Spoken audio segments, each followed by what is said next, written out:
නාගාවගේ කතාවස්තුව බුදුරජාණන් වහන්සේ ජීවත්ව වාසය කරන සමයෙහි ලංකාවෙහි නාගදීපයෙහිදී චූලෝදර මහෝදර යන මාමා බෑනලා අතර මැණික් පුටුවක් උදෙසා මහා යුද්ධයක් එළඹ සිටියේය.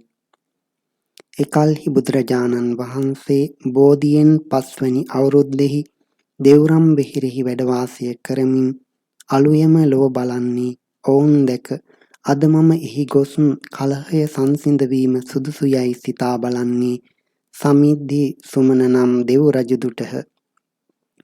මේ දෙව් රජ කවරෙක්ද?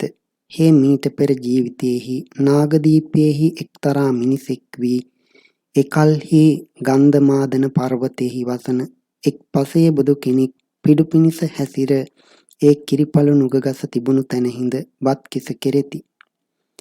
හේ ඒ දැක එකිනෙහිම සිත පහදවා පාත්‍රය සේදීමට කොළ කඩා දුන්නේය. හේ ඒ පින්කමෙන් එයින් චුතව දෙව්ලොව ඉපද අපගේ බුදුන් වහන්සේගේ කාලයේහි දෙව්රම දොරටු කොටුවෙහි පසෙක කිරිපළු රුකක දේවතාවා වී උපන්නේය. භාග්‍යවතුන් වහන්සේ ඒ දෙව් රජුට කතා කොට මා සමග නාගදීපයට එන්නයි කීහ. ඉක්බිති ඔහු විසින් තමන්ගේ භවනය වූ කිරිපළු ගස උදුරා භාග්‍යවතුන් වහන්සේගේ හිසට කුඩයක් මෙන් දරමින් යන මොහු සමග භාග්‍යවතුන් වහන්සේ නාගදීපයට වැඩිසේක. එහෙයින් මහා වංශයෙහි කියන ලදී. බක්මස කළුවර පක්ෂයෙහි පොහෝ දිනෙහි උදයෙහි උතුම් පා සිවුරු ආදියගෙන බුදුරජාණන් වහන්සේ කිරිපළු ගස රැගත් සුමන දෙවියා සමග අහසින් පැමිණ නයින්ට අනුකම්පාව සඳහා නාගදීපයට වැඩිසේක. ඉක්බිති බුදුරජාණන් වහන්සේ මේනා රජුන් දෙදෙනාගේ සංග්‍රාමයේ මැද අහසේ හිඳ වැස්ස සුළඟ අඳුර ආදියෙන් බිය හා තැතිගැන්ම උපදවා එයින් ඉතා ඝන අඳුරු පටල පැන නැගී සූර්යාසේ සවනක් රැසින් බබලමින් ආකාශයෙහි තමන් දක්වා ඔවුන් අස්වසා සියලුම බිය සංසිඳ වීය. ඉක්බිති නාගයෝ සවනක් රසින් බබලන භාග්‍යවතුන් වහන්සේ දැක පහන් සිතින් ගත්ගත් ආයුධයන් හැර බුදුරජාණන් වහන්සේ දෙපා හිසින් වැන්දාහ. ඉක්බිති බුදුරජාණන් වහන්සේ ඔවුන්ට ධර්මය දේශනා කළ සේක. මහා වංශයෙහිම කියන ලදී. බුදුරජාණන් වහන්සේ ඔවුනට සමගි කරන ධර්මය දේශනා කළ සේක. ඒ දෙදෙනාම සතුටුව පුටුව බුදුරජාණන් වහන්සේට දුන්නාහුය. භූමියට වැඩම කළ බුදුරජාණෝ රතනාසනෙහි වැඩහුන් සේක. දිව්‍යමය ආහාර පානයෙන් නාගරාජයන් විසින් තර්පණය කරන ලදී. ජලයෙහි හා ගොඩ වාසය කරන නාගයෝ 80 කෙලකි. බුදුරජාණන් වහන්සේ ඔවුන් සරණ සීලයෙහි පිහිට වූ සේක. බුදුරජාණන් වහන්සේ ඒ කිරිපළු ගසද මහාර්ග වූ ආසනයද නාරජුන්ට පූජා කරන්නට දුන් සේක. නාරජුනි, මාගේ පාරිභෝගික චෛත්‍යයන්ට නමස්කාර කරව්. එය නාරජුනි ඔබට හිත සැප පිණිස වේ. මේ ආදී ක්‍රමයෙන් ධර්මය දේශනා කොට ඔවුන් සමගි කරවා සමිද්ධි සුමන දෙවියන් කිරිපළු ගසක් සමග එහිම නවතා දෙව්රම් වෙහෙරටම ගිය සේක. ඉක්බිති නාගයෝ එහි සෑයක් හදා නිතර වඳිමින් පොදමින් වාසය කළාහුය. ඉක්බිති බුදුරජාණන් වහන්සේ පිරිනිවන් පෑ කල්හි එහි මිනිස්සු සෑයක් කළාහුය. අදද එය රාජායතන චෛත්‍ය නාමයෙන් ප්‍රකටය. මේ රාජායතන චෛත්‍යයාගේ උප්පත්තියයි. එක් කලෙක ලංකාදීපයෙහි 69ක් පමණ භික්ෂූහු සමන්කුළු කැලණි ආදී මහා විහාරයන් වඳිමින් පොදමින් සැරිසරති. ඉක්බිති ඔවුහු නාගදීපයෙහි රාජායතන චෛත්‍ය වඳිනු කැමැතිව පිළිවෙලින් එහි ගොස් රාජායතන චෛත්‍ය වැඳ පුදා රැය පහන් වූ කල්හි උන්වහන්සේලා මනාව හැඳ පැළඳගෙන ගමට පිඩු පිණිස පිවිස මුළු ගමෙහිම ඇවිද කිසිවක් නොලැබ සේදූ පාත්‍රයෙන්ම නික්මුණාය.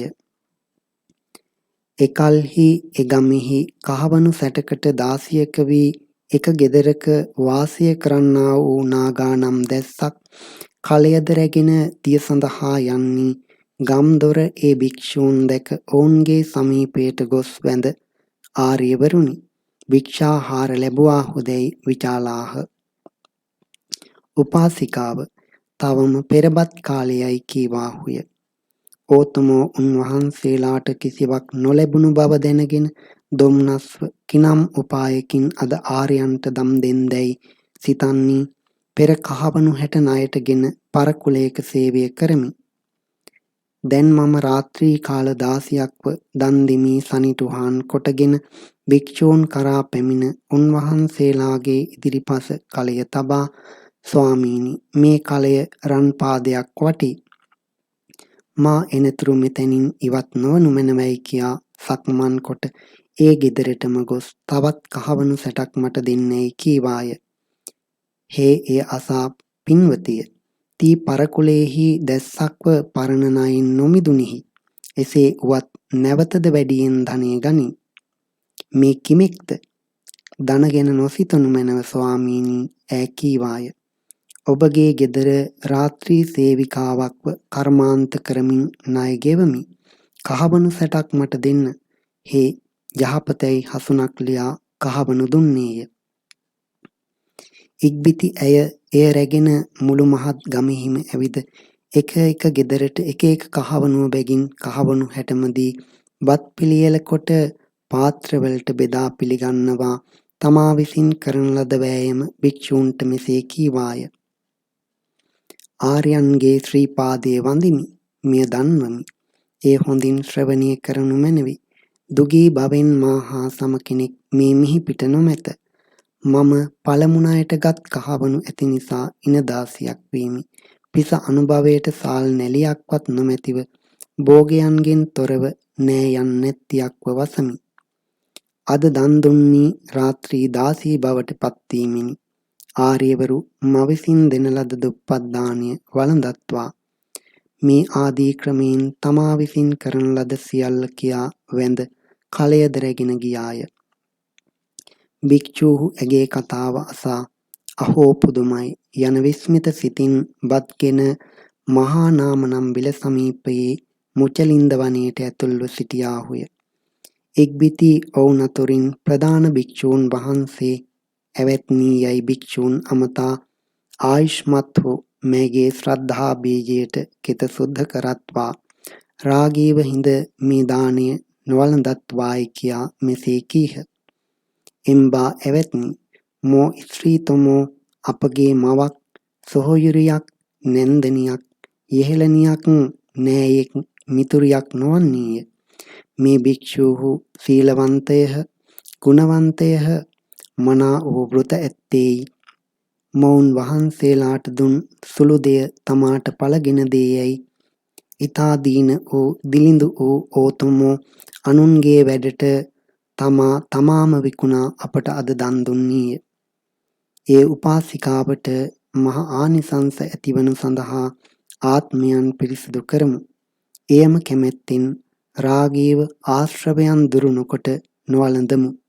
මෙසේ කියා ඔවුහු මුචලින්ද වනයෙහි ඒ තැන හිඳමින් විදසුන් වඩා සිව් පිළිසිඹියාපත් රහත් වූහ.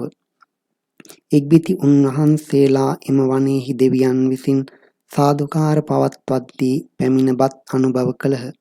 ඉක්බිති ඇගේද භික්ෂූන් වහන්සේගේද ප්‍රවෘත්තිය දැන දෙවියන්ගේ සාදුකාරය අසා රජුගේ සේසතෙහි අධිගෘහිත දෙව්දුව සතුටුව සාදුකාර දෙන්නී මහා ශ්‍රද්ධා ඇති තැනැත්තිය තී විසින් කරන ලද්දේ ඊටාම යහපත් ක්‍රියාවකි.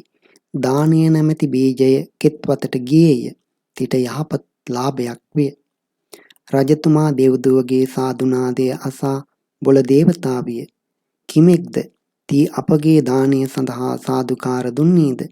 නැතහොත් කවර කෙනෙකුගේ දානයට සාදුකාර දුන්නේදැයි ඇසීය. තමුන්නාන්සේගේ දානය ගැන නොවේ නාගාවගේ දන ගැනයි කීහ. යමෙක් සිඳුම් බිඳුම් වලින් පෙළා මහදන් පවත්වයිද එවිට එය මහත් ඵල නොවේ. ආදරය පෙරදැදි නොකොට ශ්‍රද්ධාවෙන් තොරව නුවණින් නොසිතා කෙත් නොවන තැනකට යමෙක් දන් දේද එය මහත්ඵල නොවේ. දිලිඳු වූයේ නමුදු මහා ශ්‍රද්ධාවෙන් යුක්ත වූයේ ආදර සහිතව පිරිසිදු සිතින් ඊතා සුළු දෙයක් හෝ දන් පිණිස දේද ඒ හැම කල්හි අප්‍රමාණ විපාක ගෙන දෙන්නේය. මේ ආදී විසින් මහත්ඵල බව වනා මහරජ නාගදීපයෙහි නාගානම් සැටකහවණුවක් ණයටගත් ඉනදාසියක වී භික්ෂූන්ට මෙසේ මෙසේ දන් දුන්නීය. භික්ෂූහුද ඇගේ දානය නිසා රහත් වූහ. මම ඇයට සතුටුව සාදුකාර දුනිමි සියල්ල විස්තර වශයෙන් කීයේය. රජතුමා එය අසා සතුටු වූයේ ණය දුන්නාට නියමයෙන් ණය දී ඇය දාසි බවෙන් මුදවා ඒ මුළු දිවයිනම උතුම් දායාද කොට ඇයට දී මහ සම්පත්ද දෙවීය. එතැන් පටන් ඒ දිවයින නාගදීපයයි ප්‍රකට විය. ඇය එතැන් පටන් බොහෝ පින්කම් කොට දිවි කෙළවර දෙව්ලොව උපන්නීය. මෙසේ නුවණ ඇති ශ්‍රද්ධාවන්තයෝ තමන්ගේ ජීවිතය පවා අනුන්ට දාස කොට දී දන් පින් කොට මෙම ජාතියෙහි දිව්‍ය මනුෂ්‍යාදී බොහෝ දෙනාගේ ප්‍රශංසා ලැබ දිව්‍ය ලෝකයට යති. එනිසා දානය නම් කැමැති කැමැති දෑ දෙන කප්රුකක් සමය සත්වයන් විසින් මසුරු සතුරා විනාශ කොට දාන නැමැති මිත්‍රයා භාජනය කරව්. නාගාවගේ කතා වස්තුව නිමියේය. ඔබ සැමට තෙරුවන් සරණයි.